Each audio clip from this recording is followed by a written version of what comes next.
Hello, my name is Lucy. Welcome back to my channel. I share videos on the topic of long COVID, chronic fatigue syndrome and mind-body approaches that can be helpful with those conditions. Today I wanted to talk about a gratitude exercise that I think has been really helpful for me and why it can be helpful and how you can apply it. So I'm not a medical professional. This isn't medical or mental health advice. I'm just sharing things that helped me during my recovery. So when people talk about gratitude exercises, a lot of people have already heard of them for a start.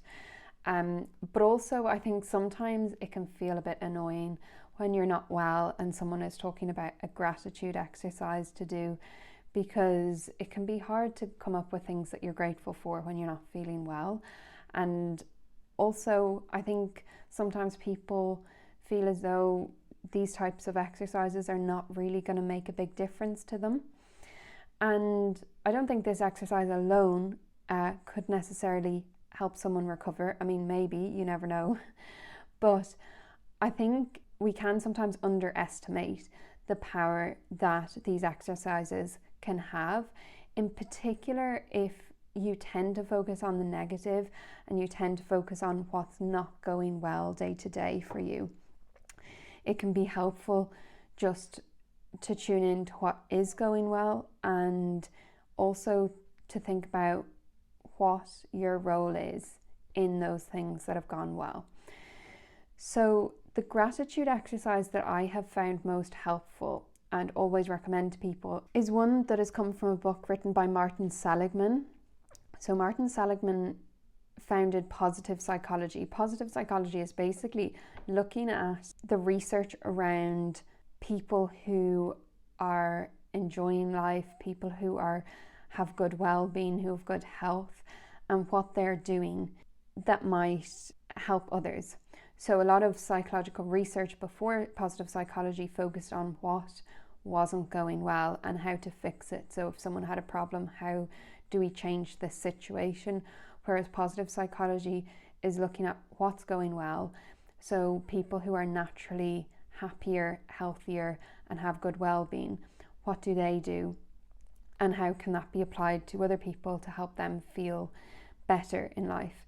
So many gratitude exercises involve writing a list of things that you're grateful for that have happened throughout the day. And I think this is really good in any form, but many of the exercises are just thinking about external things that we're grateful for, and maybe we don't think about what impact that we play in making those things happen. So this particular exercise that's recommended by Martin Seligman includes the part of self-efficacy, and self-efficacy is our belief in our ability to produce a desired outcome. So basically that means that if you want something to happen or you want to be able to do something in a situation, you believe that you will be able to do it. So it's sort of your belief in making something happen for yourself. And so basically it involves writing down 3 things that you're grateful for that happened, something that went well in your day, and what you did to make that happen. So for instance, if what you're grateful for was a friend being kind to you, so you wrote down, my friend was kind to me today, you would think of the reason as to why you had an impact on that happening. So sometimes this can be hard because you might be thinking, oh, well, it has nothing to do with me. But it might be that you decided to speak to your friend today and then your friend was kind to you. It might be that you didn't cancel on your friend. It might be that you have put in lots of effort throughout the years to keep in touch with this friend. So there's lots of different things that you have done to bring about this situation. And even if it's really hard to think of something, you will normally be able to think of something related to what went well or what you're grateful for. And that can be minute, it doesn't really matter. But The aim of this exercise is to start thinking about the role that you have and the control that you have over good things happening and making change, I suppose. So for instance, if one of the things that you're grateful for was that you went for a 5-minute walk today, and that's longer than you've gone before, there's probably a lot of different things that you've done to help that come about. Maybe it meant that you faced some fear around going for a walk and you tried to manage that fear and you tried to write about that fear. Maybe it's that you visualized about going for that walk before you went for a walk for a few days beforehand in order to make your brain feel safer about the idea of going for a walk. It might be that you asked a friend if they would go for a walk with you so that you felt like you were more likely to go for the walk in the first place. So it could be anything. But it's helping us realize that we do have a role to play in changing our situation, in making our situation better.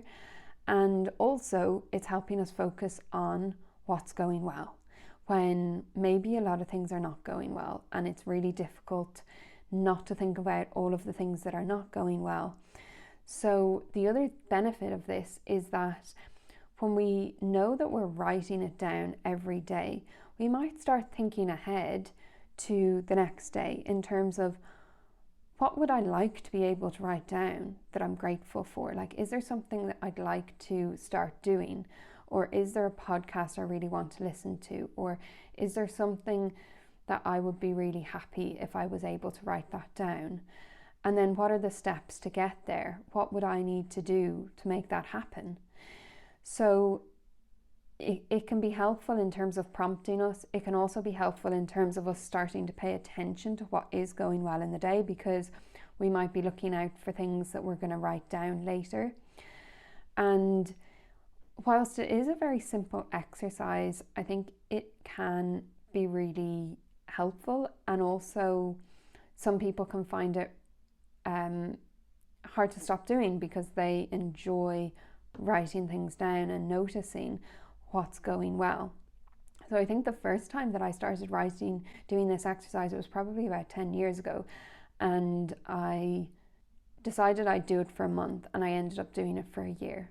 And since then I've sort of been on and off with doing it, but I think it's one that I think is a really nice gratitude exercise, because it brings in thinking about our role in what's happening in the day. And building self-efficacy is really helpful for good well-being and good health. So there's a lot of correlational studies that show that good health are associated with high self-efficacy. So again, that's the belief in our ability to achieve the outcome that we want to achieve. So if recovery is your ideal end goal or outcome that you want, you will need to start believing that you can take steps towards getting to recovery, and that it is possible, and that there are, whatever challenges are in your way, there'll be steps that you'll be able to take to overcome them. And I know there's it's complex, so there's lots of different approaches people can use. So I just wanted to share this exercise today. It's a pretty short video and it's a pretty easy exercise to get started with. So if you found this helpful, please like and subscribe. If you already do a gratitude exercise or something similar and you'd like to share what you do, feel free to comment below. And thank you for listening, and I will see you in the next video.